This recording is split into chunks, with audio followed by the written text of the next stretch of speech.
50% of the couples who talk to me do not know their household income. Money for most is not a source of connection, it's a wedge. I want to go deep on this. This is actually cool. In most relationships, there is one money person, and this is a huge mistake. How do you get someone who's a worrier to start spending? You need to learn the skill of managing money, but you also need to learn the skill of spending money meaningfully. Tell me what to do. I have 7 quick steps. It's very easy. First off,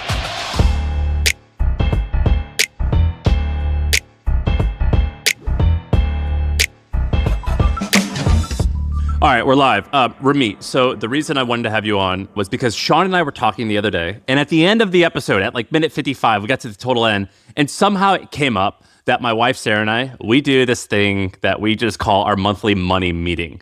And the way it works is that we like break down our monthly expenses, our income, and we also look at our net worth, and we talk about how can we spend the next month to like make ourselves happier? Like how can we use like money as a tool? And are we happy with our consumption and whatever the previous month? And Shaan made fun of me and he was like, you're running that like a corporation, like a business.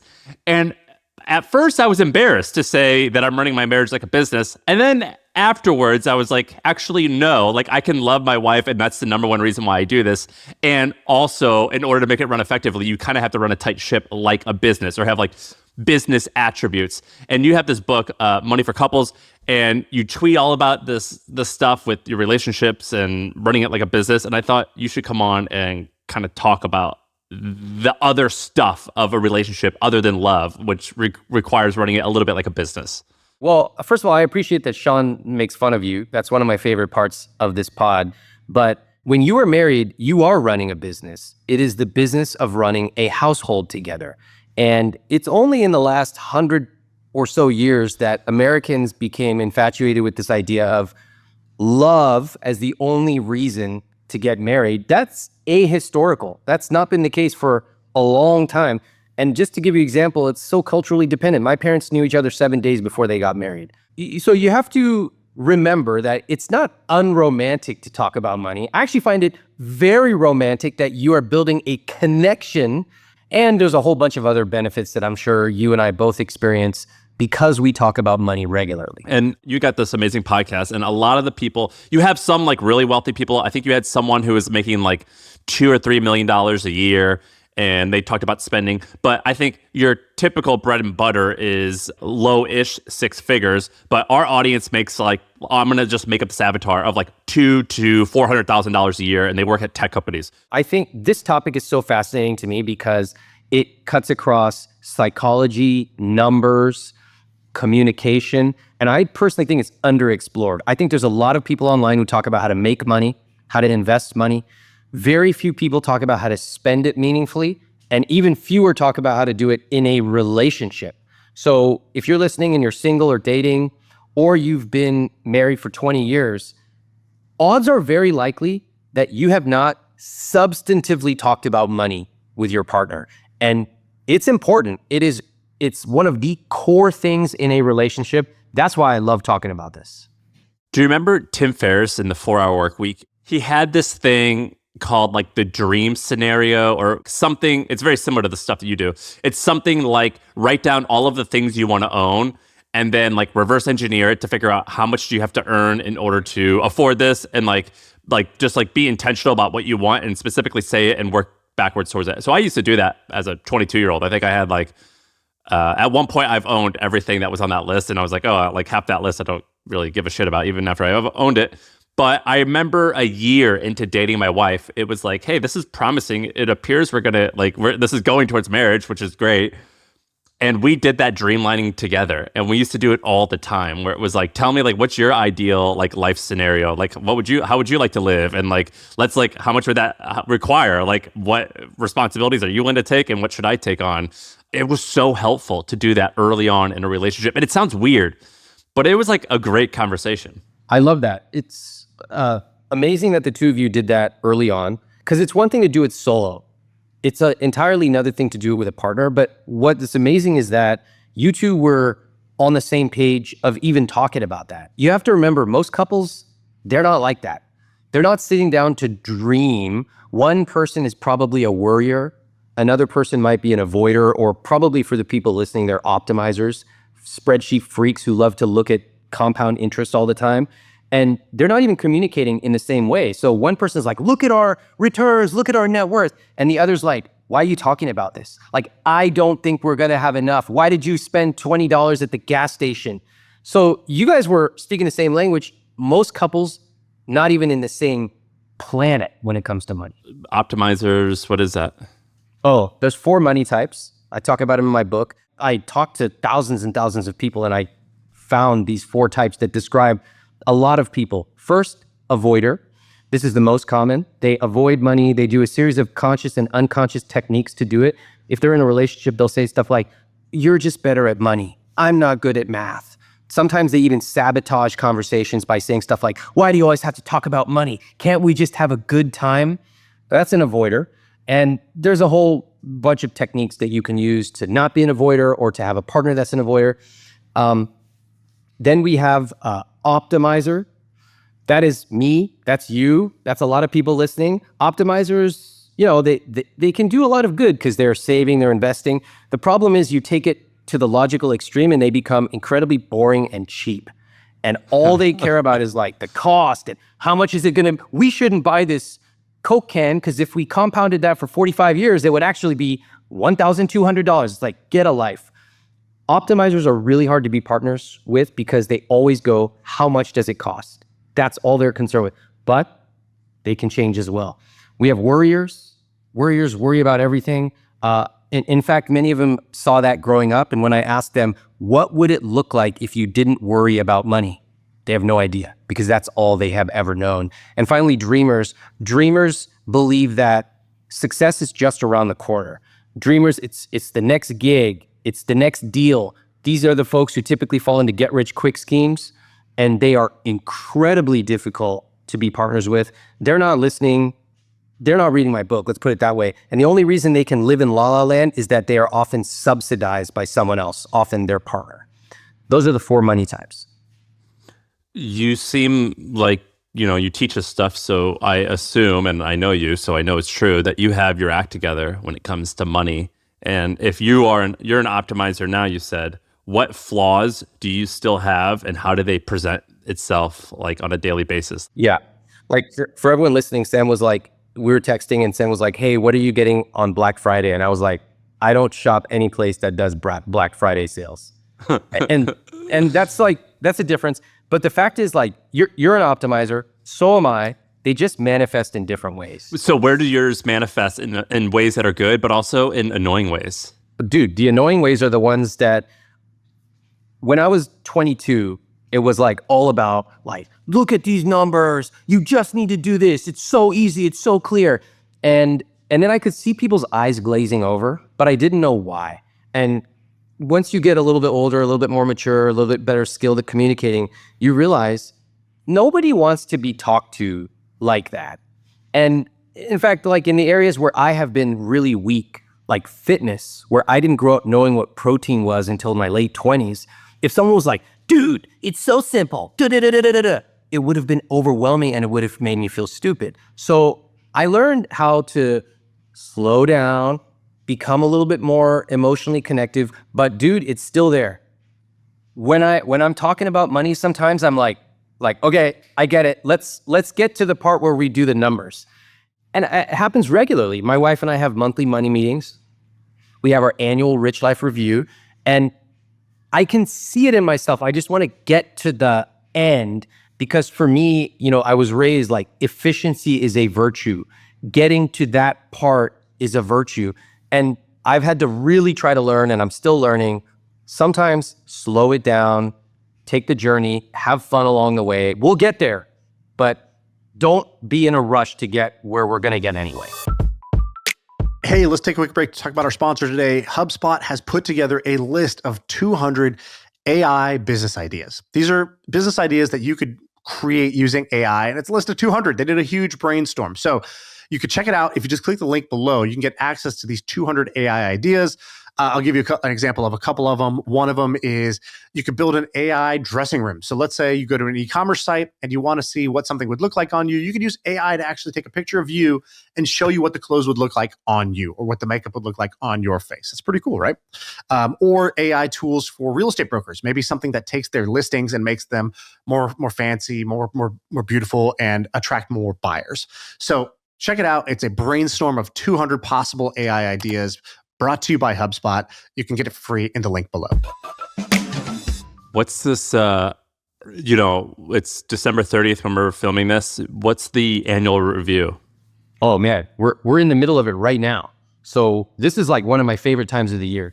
So in every December, we have an annual Rich Life review. And I would encourage everybody to do this. So we sit down and we do it over several days. We're in no rush. And we start off by just going through our photos from the year and we go like, what were our most memorable things that happened this year? And a lot of them are favorites, but some of them are not so good. Things that just bring up visceral memories. You're talking about like a death or something like that. Yeah. Yeah, something bad that happened, but a lot of good things. Travel we did, family we saw, things like that. And you just know it when you see it. You just know it. And looking over our photos, what we do is we just put like 10, 20, and we text them to each other and we talk about it. What's this look like though?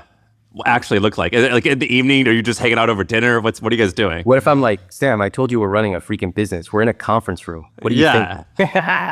No. Okay, the truth is, when we did this just recently, we were sitting across from each other, like basically on our couch, chilling. But most of the time we have these conversations, we're actually traveling. So we love to do this in a place that is different than our normal place. It's expansive. Usually we try to surround ourselves with beauty, but that's not always possible. So the setting helps, but it's just about the two of us having time and space. So here I am looking at my photos and it becomes very obvious to me, the photos I chose, like out of 20, 18 of them were with friends and family. Wow, like that really tells me something about what's important to me. And so we start off there like, wow, what was memorable? We then talk about, we had this little exercise that we did this year. I came up with these questions, which was, what if 2025, next year, was incredibly generous? And we started there. And we're just like, what would we do if we were incredibly generous? And we just like came up with ideas back and forth. Next, adventurous. So it was like a wilderness course, I don't even know how to start a fire. What if I went to a 3-day wilderness course? And my wife was like, go on your own. I'm not trying to go to that. But that's cool too. You find out what you like, what you don't like. Next was luxurious. That was cool. Relaxed. And then social. So we're just dreaming. We're just like coming up with ideas and we're writing them down and that's it. Then we start getting into a little bit more specific stuff. What did we love this year? What do we want to do more of? These would be things like take a trip with friends, spend time with our parents, that kind of thing. And then we're like, what do we not like? What do we want to do less of? Oh, we tried to eat at this, we got this reservation at this restaurant and it was a big deal and we actually don't really care about that type of stuff. And then the last thing we do is we get into the numbers. You don't need to say your numbers, but tell me the title of the numbers. So for example, you look at your personal family's annual burn, your personal family's income. What else? We're talking at the expense level now. So we're talking line item, but these are like the major categories in my conscious spending plan. So things like housing, travel for us is a big discretionary expense, all the clothes, fitness, those are the items we're talking about. And we're like, okay, we projected this, we hit this, why did we diverge? And so then it's like, do we need to tweak it next year? Do we need to add more income? This is the type of stuff where we're talking about like, what are our distributions? I don't know if we can handle that next year, et cetera. And this is like, I want to go deep on this. So you're setting the budget for the next year as well. And when you're doing the review, what percentage on track are you typically? Are you typically over? What is your family, over or under? That's a very good question. We're never exactly on. Never. We are definitely over in certain categories. Travel, almost always over, so we adjust it every year. The dream is like you're going to nail it, but we never will. We leave buffer. We always leave buffer. You add 20%? Oh, yeah. I have like handy guidelines for buffers. So for example, for like a wedding, 2.5x, like right there. Yeah. Okay. For a trip for travel, add 50% right off the bat. So if you think your trip is going to be 3,000, it's actually going to be 4,500. Got it. So it's not like unilaterally like, all right, we budgeted $100. Just assume that our or whatever, $100,000 for the year for our whole life. Assume that it's going to be 120. We would do that for fixed costs. So fixed costs, which are like your rent, your auto, your fixed things. Typically, I would say add 15% because there are things that people forget about. That's just a good guideline. By the way, that's what I do at my businesses. I like whatever we say the budget is, in my head, I'm like 30% over. Okay, let me tell you why. I think there are so many different ways with money you can internalize lessons like fitness, luxury. I had this experience. We stayed in a hotel in Thailand. It's a high-end hotel. And whenever I go to one of these hotels, I always ask to see the general manager, and I go on a walk on the property with him or her. And I go, why are you laughing? It's weird. It's just, that's a really Karen thing to do, but you're doing it for a positive thing. No, what the hell are you talking about? I'm not saying like, here are all the things that are wrong. I asked them, tell me how you run this hotel. Like, what are the clientele? So do you do that at the front desk, or does your assistant, or you send an email? I'll be checking in. Like, dude, I want to get, because let me explain. Arie, here's why. Ramit said, hey, do you want to come to New York City and hang out with me? I'm going to plan for something us to do. And I was like, hell yeah. And he was like, what do you want to do? And I was like, whatever you're interested in, because I know you're super into it, take me along. And so we went to the Amangiri, or Aman New York. Is that what it's called? Aman New York? Yeah. Like the fanciest hotel in New York City, and the general manager or some manager type gave us this like 1 hour specialty tour of this like $3,000 or $4,000 a night hotel, and I was like, dude, who did you email to get this? So I like hotels, I like hospitality, and whenever I go to these hotels, the manager when you're staying there, the manager will come up to you at a certain point and greet you. So I'm always like, hey, I'd love to like learn more about the property. Do you have any time? And they love it. They love it. Got it. So we went on a walk, and it was December at the time. So I said, what's your occupancy? And they had something like 40 keys or 40 hotel rooms. He said, it's about to get busy. Christmas is our busiest of all, but we always keep one room off market. And I'm like, why would you do that when it's the busiest, most high demand, most expensive time of the year? He goes, luxury is about always having something in your back pocket. He goes, maybe our regular guests who come every year for the last decade bring an extra family member. We need to be able to accommodate that, so I will hold it off market. And I'm like, that's a very expensive thing. But I think about my mom growing up, she always had extra food if we brought a friend over. Luxury, just at a different level. So same thing with money. I want to always build in a buffer so that if something happens, we're good. No sweat. And what percentage do you, do you assume that every year your spending is going to go up like 5%, 10%? No, that I probably should, but I don't do that. That would be good. We look at what we're going to do next year, and typically we have like certain things don't really change. For example, rent or whatever, it won't change that much. But if there are big life events, those might change. So we're not doing it on a percentage basis. We're looking at big discrete events because we already have the foundation kind of laid out. And then do you assume, and you guys are both entrepreneurs, and so let's do it for the question of like you and me, entrepreneurs, and also let's do this for like a Facebook employee. Do you assume that your income is flat, up, or down? Great question. My wife and I are both entrepreneurs, so we take a standard salary, which we talk about at that annual Rich Life review. What is our salary going to be? And it's typically the same salary. I didn't change my salary for like 13 years, but we talk about distributions. So how does the business look next year? What numbers are we going for? What do we think our distributions will be? And we use distributions, which makes our system a little bit complex. We get them on a quarterly basis if we take them. And then we have a determination. We have a percentage like, where does it go? How does it get split up? All that stuff is all documented. We look at the document once a year in December, and we decide, is this fair? Does this feel good? Do we need to tweak anything? But it's once a year. Yeah, and that's where it gets complicated because I do this with Sarah, and I'm like, well, if business goes good, then it could be this. If something happens, shit happens. Like if you run an SEO-based company, Google makes a change, and like my situation has just changed.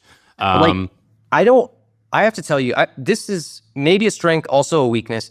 I don't want to have to go backwards, right? So like that appeal to me, that's true in a lot of parts of life. For example, speaking of hotels, if I stayed at one hotel room one time, I'm not going to a lower level hotel room. I want to stay at the same level or go higher. Why? Just because for me, that's a point of pride and something I value. For other people, it might be their car. You know, they finally got whatever's a nice car and they don't want to go back to the Honda Civic that they grew up driving, whatever. I feel the same with money. If we decide we want something, I'm going to be very, very careful before I commit to spending on something that is probably something we don't want to go backwards on. Otherwise, I just wouldn't do it. As an example, if somebody starts to fly, well, I know you've talked about flying private. You know, for a lot of entrepreneurs, that's like one of the things they want to do. Great if that's a goal. I wouldn't do that until I knew I have no financial chance of ever going backwards. Because that's actually really hard for people. But that's rooted in your business, which means like my business is stable enough that it's likely going to continue to grow at some, even if it's a small 5 or 10%, but it's like a stable, recurring-ish revenue business, that type of thing. Yeah, or you have enough net worth to float it. Yeah. But what I'm really encouraging people to do is, you don't have to do this for everything. You know, like some years you have a splurge on some restaurant. Maybe you're going to go back, maybe not, whatever. But if it's really important to you, it might be we're sending kids to this school, or we're going to decide that we're flying business class, or whatever. Be very, very careful before you make a purchase that is recurring and you don't want to go back. Once you do it, make sure you're solid forever. How long does this annual review last, and what's the homework to prepare for it? It lasts several days. We're in no rush, so it's like we'll talk for a couple of hours and then we're off doing whatever we're doing, whether we're Is it on your calendar? Yeah, it's on the calendar. It has a link to all of our docs. The one from last year, we review it. Some of it is structured, like we're talking about. We have these questions, what do we want to change, etc. And some of it, though, is really organic. And I think that is the part that might surprise people.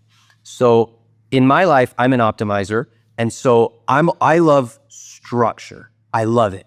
And I think that has become a weakness of mine, where I always want the black or white answer and I need to like make sure it fits in these cells.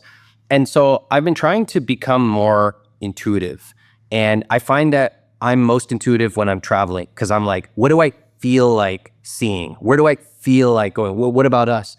And I'm trying to bring that to these meetings. So like this question about like generous and adventurous, that was an intuitive thing that I was thinking about. And then we started talking about it and there was a lot of energy. So we spent like a few hours talking about that. That is how I love to approach this, a combination of literal and also intuitive. What's the monthly meetings look like? Ours usually looks like, we use Monarch. Do you know Monarch Money? That's just like a cool thing. That, in my opinion, that's my favorite tool for tracking monthly expenses. So we go over that, and then we say like, all right, next month, like what adventures or things do we have planned, and is there any like deviations or alterations that we want to make for that? We also talk about different goals that we have throughout the year. Like it could be we want to take family on trips. Well, it's like, all right, like do we have that plan, and what went well last time, what didn't go well, whatever. And then we talk about like, do you want to buy anything? Like, is there anything you want to buy? I love that. I love every time I hear you guys talk about how you do money, it makes me really happy, because like there's a lot of connection.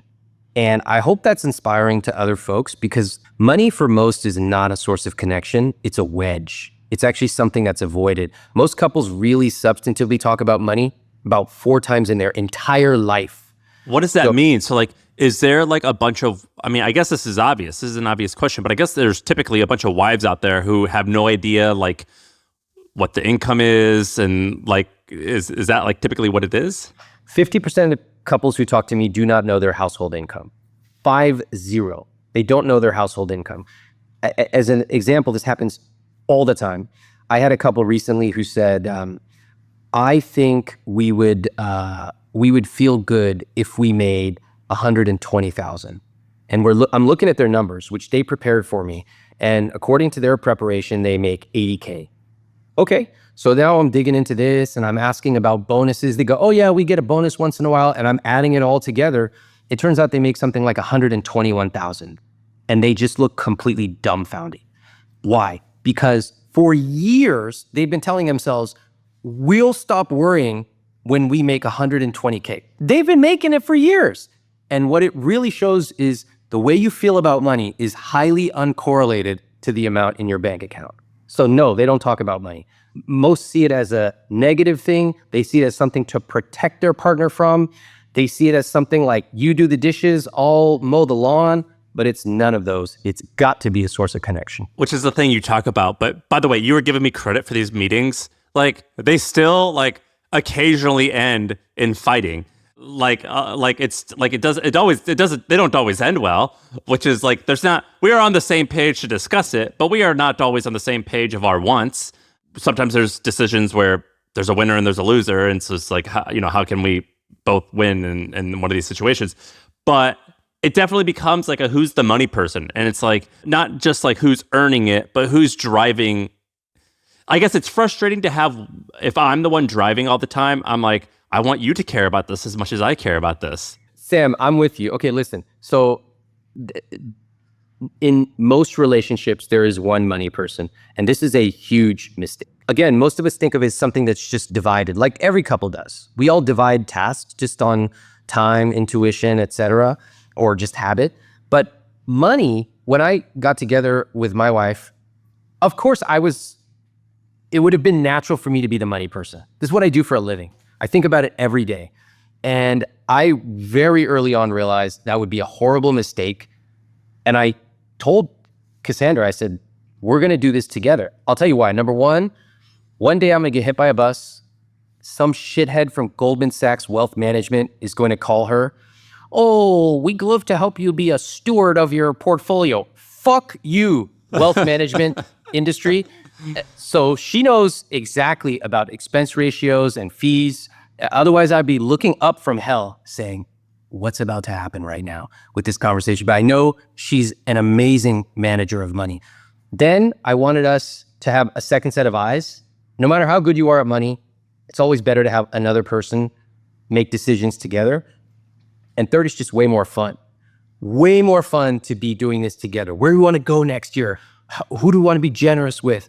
All those things. So it's a huge mistake to be the money person in a relationship or let your partner. And that is becoming bigger and bigger because a lot of men die early, leaving in heterosexual relationships. They leave their wife often defenseless. The wife doesn't even know where the money is, much less how much, much less what to do with it. Bad situation. So that is a big no-no. Dude, I was telling Sarah the other day, ever since we had a kid, I have this weird dream. It sounds weird to even say it, but I have this dream that she dies, and like 3 weeks after her death, I'm like, I don't even like. So the way my household works is I like focus on making the money, and she is in charge of like tracking and spending it. So like paying rent or mortgages and things like that. And like when she died in my dream, I'm like, who do I pay this rent to? Or like, do you know what I mean? I was like, I literally don't know like what health insurance provider we have and how they get their money versus how who's our dentist? You know what I mean? Like, I didn't even know like certain things like that. And it honestly freaked me out. And I couldn't imagine being on the other side of that of like, how do we earn?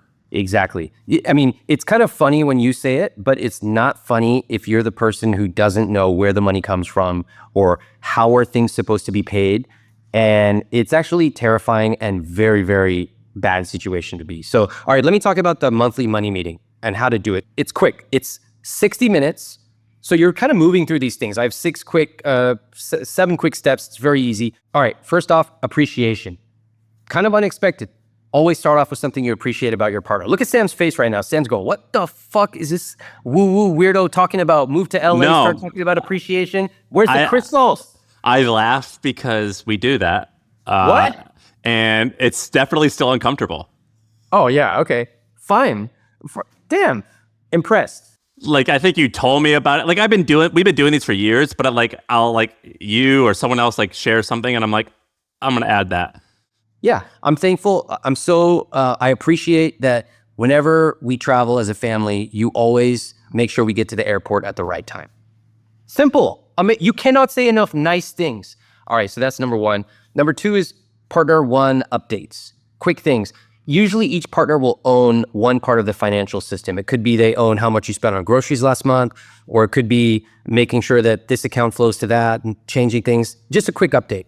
If something has not gone right, like, hey, we agreed that we're going to spend $700 on groceries last month, I actually wasn't able to hit that. It was $850. Here's what I'm doing about it next month, right? They own it, they get ahead of it, they talk about what they're doing as a plan. Shine a light on it, don't let it fester. Partner two does the same thing. Three, then you're doing joint updates. So are there any things we need to talk about together? Hey, what's up with your 401k? Are you having the correct match? That kind of thing. 5, review our numbers. So like, are there any critical numbers? I actually don't look at many numbers on a monthly basis because we plan it on an annual basis and we look at it on a 6-month quick check-in because that gives us time to adapt if we need to. But I'm not trying to look at the freaking price of noodles in February. I don't want to talk about that. 6, open issues, anything open, and then 7, wrap it up. Always end with, I love you, I appreciate you, give each other a hug. Start to align money with feeling good. And it might feel cheesy at first. You do it 4, 5, 10 times, you're going to actually start to feel it. You tweeted out this thing, or I think it was from the book that you shared, but it had percentages it had like benchmark numbers of like save this percent, invest this percent, spend this amount on guilt-free things. Can you do those same percentages, but for a couple that earns 300 or we're actually going to round up for math, $500,000 a year? Okay, I'll give you the standard numbers first quickly, and then let's talk about how things change if you earn more. So there are 4 key numbers you need to know in your financial infrastructure. I love it. Just 4. You don't need to track the price of pickles. The first is fixed costs. That's rent, mortgage, groceries, debt, auto. That's 50 to 60% of take-home pay. Next up is investing. That's 5 to 10% of take-home pay. Of course, that's where real wealth is created, so I would prefer the higher the better. Next is saving. This is an emergency fund, saving for a down payment, even saving for a kid's activity or a vacation, 5 to 10%.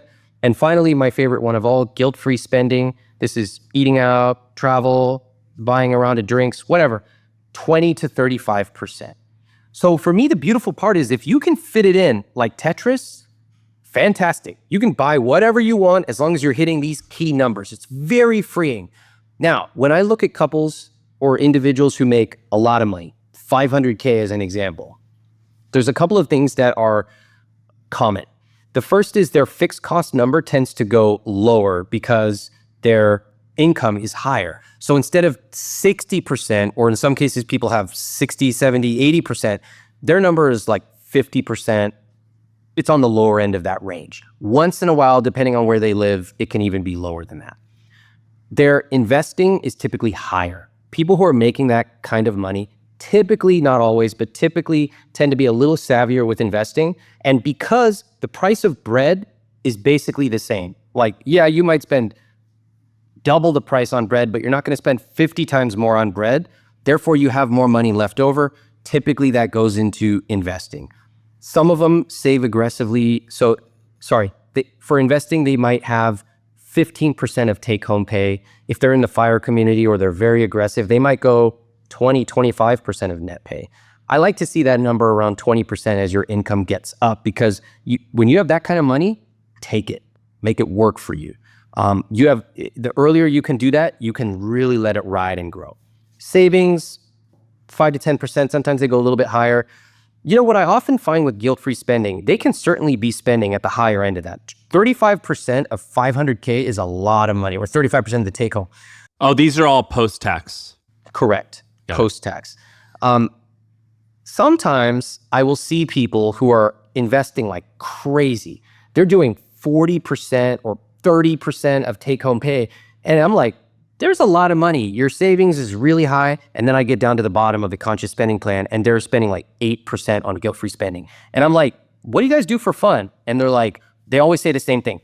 Well, we like to we go to the park. We actually have money set aside. And then I go like this, do you actually spend it? And then they both look down because they wait till the end of the year. They don't spend their money. And then you know what they do with the money that's left over from guilt-free spending?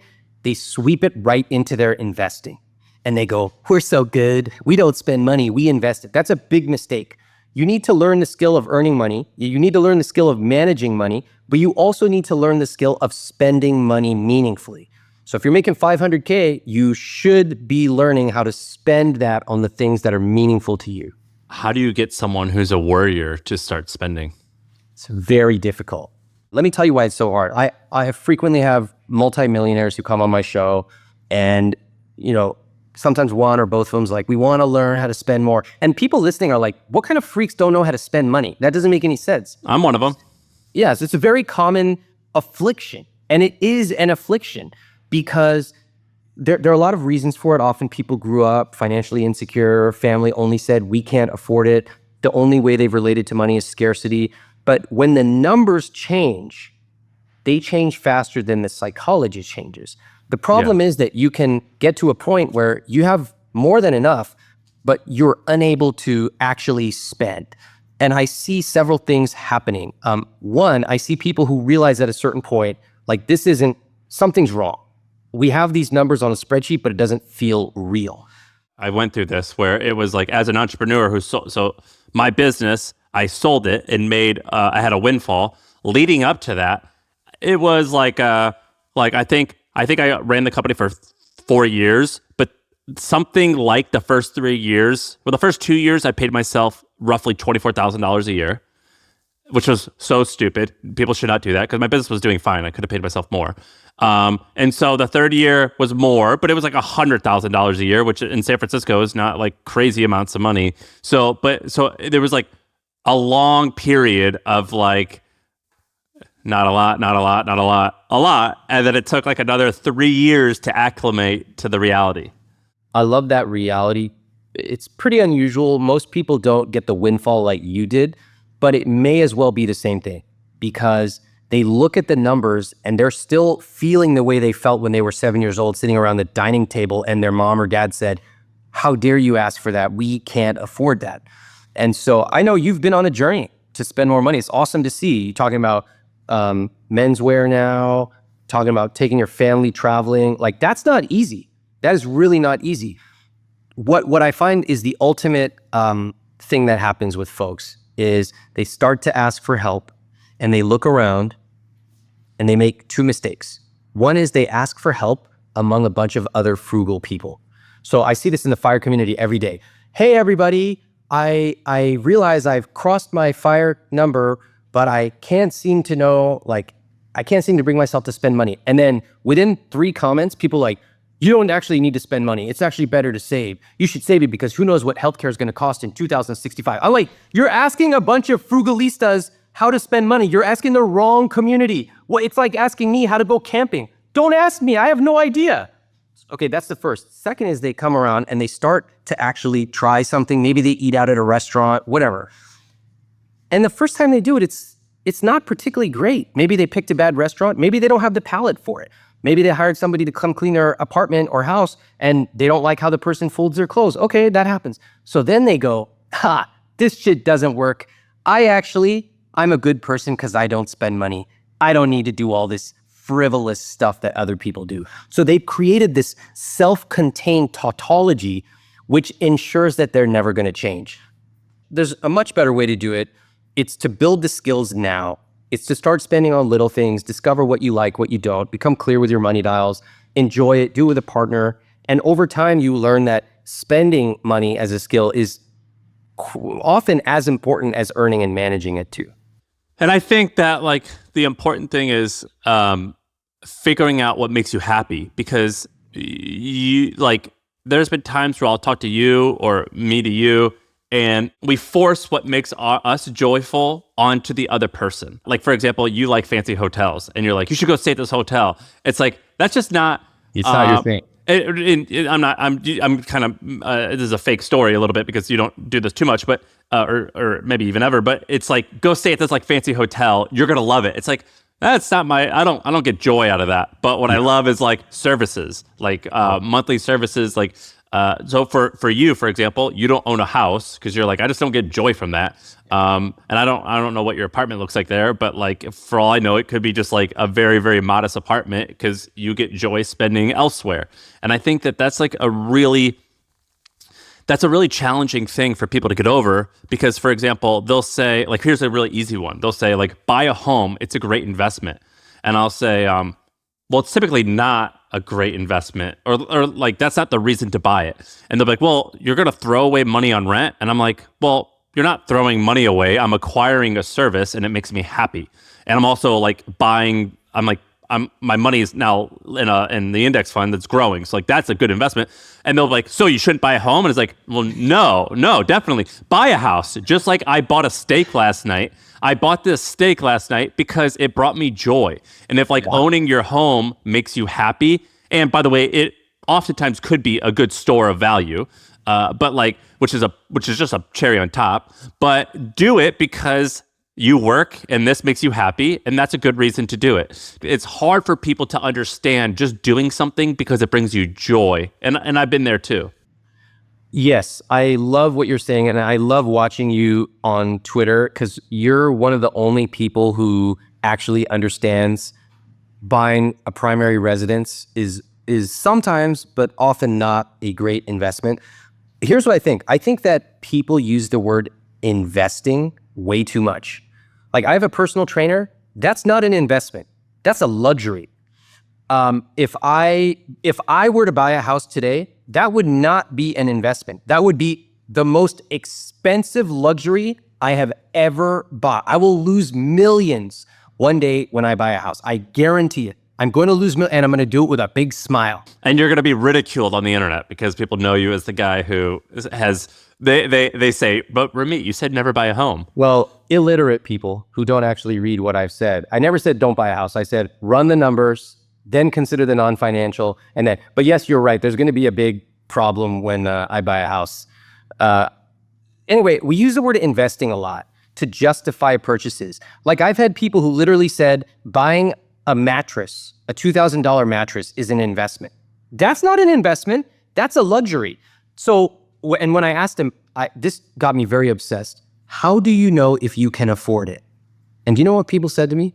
They were like, your back is the most important investment you can make. I was like, hey, when I ask a question about affordability, your answer better have a number in it. Affordability is a number, not a feeling.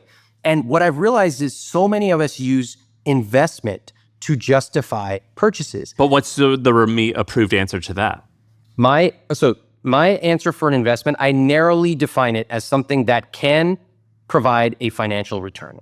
Simple. Otherwise, here I am justifying a $3,000 a night hotel. Oh, their air conditioning is triple filtered. Therefore, the hair on my arm doesn't stand up. Therefore, I can write a new book that makes me $100,000. It's BS. Same for the face cream I use. It's not an investment. It's okay to say, I like this and I'm going to buy it because I like it. That's totally fine. Now, the affordability question becomes more complicated. You have to know your numbers and you have to have your percentages dialed in. But affordability is a financial question. It is not about feelings. And for the optimizers listening, I will say, sometimes when you're talking to a partner who's not an optimizer, they want to talk about feelings. And in the book, I emphasize how important feelings are. You've got to meet your partner where they are. You can't just talk about numbers alone, but sometimes you need to actually engage with the numbers. Feelings are good. You should spend a lot of time on them. But at a certain point, you're running a business, the business of a household, and you need to look at the numbers. How do you get over disagreements? Like if you or your wife is complaining to each other? The most common reason for these disagreements is there is no shared vision of a rich life. It's literally one episode after another of nitpicking. And the perfect example I have is a person who wrote me on Instagram DM and said, can you convince my husband to stop buying iced tea every day? I said, okay, how much does it cost? She goes, it's $5 every single day. We can make it at home. I said, okay, interesting. Hey, out of curiosity, what's your household income? And she became very cagey, but I gently asked her to share it. She lives in New York, she and her husband. You want to guess what they make? I don't know, what, $200,000 a year? $600,000 a year. So what you could see is that it's really not about the $5. To him, it was like, hey, we work hard.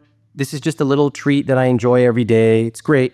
To her, it was values based on how she was raised and why would you spend money outside.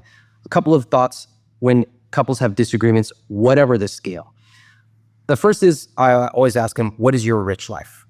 Couples don't know. They never talked about it. They've only talked about why'd you spend that much on a drink. So what do we want in our life? What's important to us? Do we want to travel? Do we want to send our kids to this activity? Get into all of that, which I go into detail on.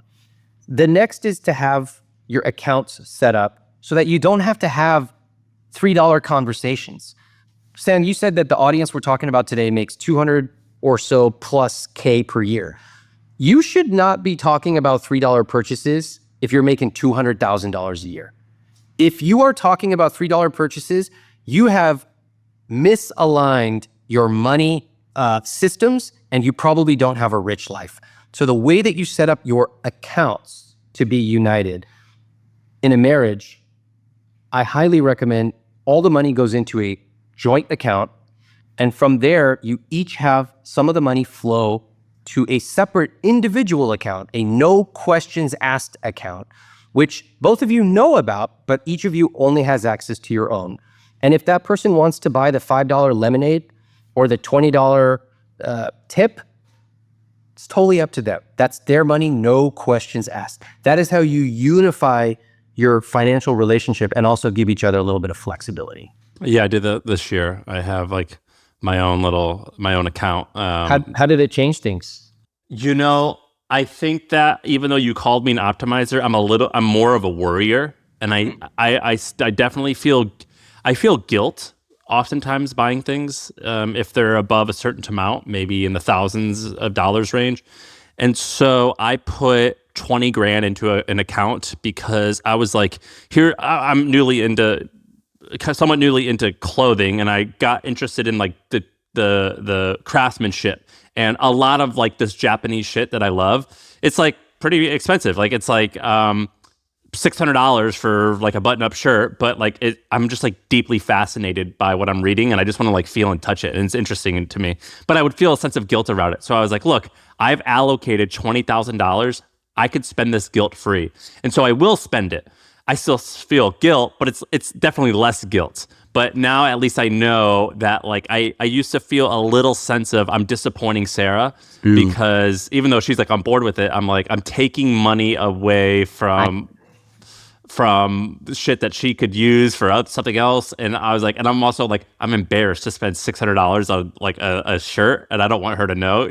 It came from all these just being raised poor shit that like, it never goes away. You just like, it's just like any other like daddy issues anyone ever has. It never goes away. You just try to manage it. Yeah. I like what you said about, I used to feel that I was taking away from her. Yeah. And what I see in the way you talk about it and how curious you are, because we text about this stuff a lot, is it feels to me now you are actually adding to your own curiosity.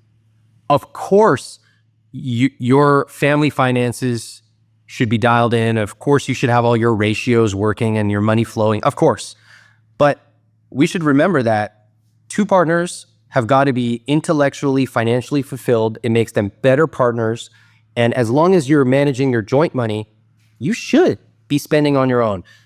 One of the worst things I see, this happens a lot with men, is men become shells of who they used to be. So you talk to a guy in their 20s, they have all these hobbies and interests.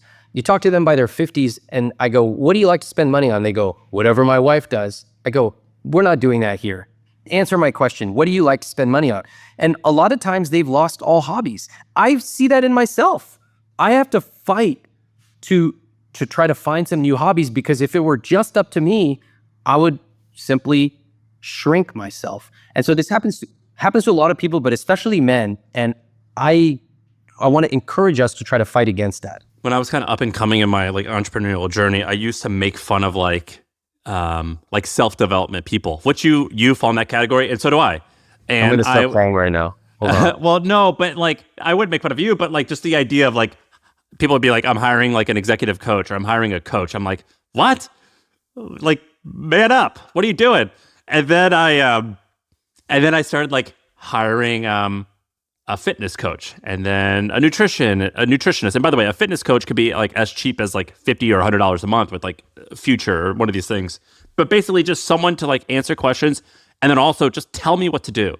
And I started doing that for so many different things. So it starts with fitness because that's the easiest application. But then you're like, we actually hired a home organization expert to come in and like teach us.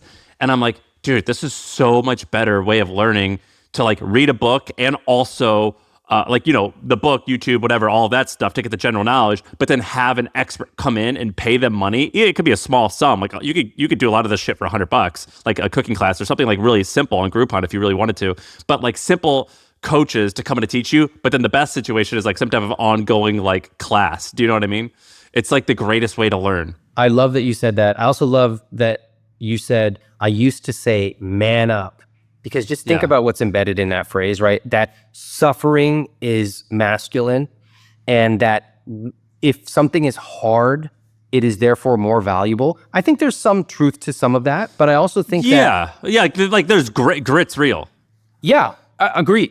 And I think that sometimes we make things too easy for ourselves, and there is value in a challenge. But I also think that there's no prize given for living a smaller life than you have to. So I really want to inspire people to think about the things that you are interested in. There's probably somebody who can help you enjoy it more. I talked to a guy in the fire community and he was like, I just don't really like to spend money. Like, I'm good. So I asked him, like, what do you like? And he gave me these generic answers. So I probe. I really like to ask, tell me more. He goes, I love coffee. And he goes, I buy these beans. Okay. And he's like, that was the limit of what he thought he could do. I said, hey, what if you hired a barista to come to your house and teach you how to make your coffee in even better? It never occurred to him. And I love that he was receptive. He later went on to do that. Imagine that. That's $100, $200. Incredible. I had a book that I read about posture. I was like, I don't understand these freaking diagrams. How am I supposed, I don't get it. So I hired them to come to my apartment and teach me how to improve my posture. That posture coach was transformative for me. Did it work? That worked? Dude, it changed my life. When we think about posture, I had something that was going on. Like when I would stand, I would find myself crossing my legs. It became uncomfortable on my back. And I'm like, this is weird. I'm like a young guy. Why? And I finally, going from problem orientation to solution orientation is like a major shift. We can complain about stuff all day long, but there's a certain point where some people go, I want to fix. I found her. She came to my house. The first thing that happened when I opened the door, she looked at me and she was like shocked. But she's like, what? And I was like, hey, why are you looking at me like that? And she said something to the equivalent of her average client is like 75 years old. And I was in my late 30s at the time. And I said, look, I've got a little weird thing, but really this is preventive. I want to learn how to be better at this before I have problems. And that is the dream of any coach, is for somebody to come to you before they have major problems, proactively. We worked together, I think 6 or 9 times. She taught me posture is not just about putting your shoulders back. It starts from your feet and your knees and your glutes, the way I walk. She videotaped me walking and changed that. And the pain, there's no pain there, but more importantly, I can understand how the body works a little bit better than I used to. To the last question I want to wrap up. This is funny that you put this on this doc that we had, but someone messaged me. He's a good friend of mine, and I love him to death. So I'm making fun of him, but I love him. He was like, I want to come in and talk about credit card hacks, and I was like, like ways that you could save, like get like 5% cash back and shit like that. And I'm like, I get why you like that, and like sometimes that's always fun to geek out on like cool puzzles and whatever. But like, that's not needle moving to me or to a lot of people. Like, I don't give a shit about like, 2% cash back, because that means I got to have like 10 credit cards, and that's like fucking complicated. And it's like, just to make $1,000, it's like, I'm going to spend like 10 hours on this. I'm probably going to forget to pay. Like, this is a fucking nightmare. And you have on here, you're like, fight for simplicity. The more successful you get, the more you have to fight for simplicity. I have found that to be true, and this is definitely a champagne problem. But as like some things as you make a little bit more money, like you start thinking like, well, everyone else has a wealth advisor, or everyone else is doing this, or everyone else is investing in PE. Should we like do these things? Should we do that? And what's funny is like, maybe there's some other level. I'm sure there is, like when you're worth hundreds or billions of dollars where it's like, yeah, like you actually do need to be a little complicated. But for the most part, for most everyone listening, simplicity is the answer, I think. Is that right? I think so. I understand why when you're up and coming and young, it's fun to do credit card hacking. I get it. And it's fun to just learn new skills. I get that. But I have found that it's very difficult to turn off the grind mindset and to become much more calm and run things like a CEO, not a hustler. I find this is true a lot with personal finance people. I know people who are worth a lot of money and they still do credit card hacks. And if we look at how much they make, it's a negligible amount. Like I do it because I cannot turn the page on what got me here. And I don't realize that what got me here won't get me to the next level. So part of fighting for simplicity is that as you advance up, whether it be financially, relationally, et cetera, there are things that you simply cannot afford to do anymore. So I would not afford to be able to open up 10 new credit cards to save a total of $1,800 per year. That does not compute for what I'm trying to save and invest and my time. So that's very important to know. As you advance, you've probably got to stop doing certain things that got you here and think about what is the new chapter of my life. You're the man. Thank you for doing this. And, thanks, Sam. Always a pleasure, man. When's the book officially out? The book is officially out January 1st. Oh, sick. All right. 2 or 3 days. Thank you for doing this. You're the man. We appreciate you.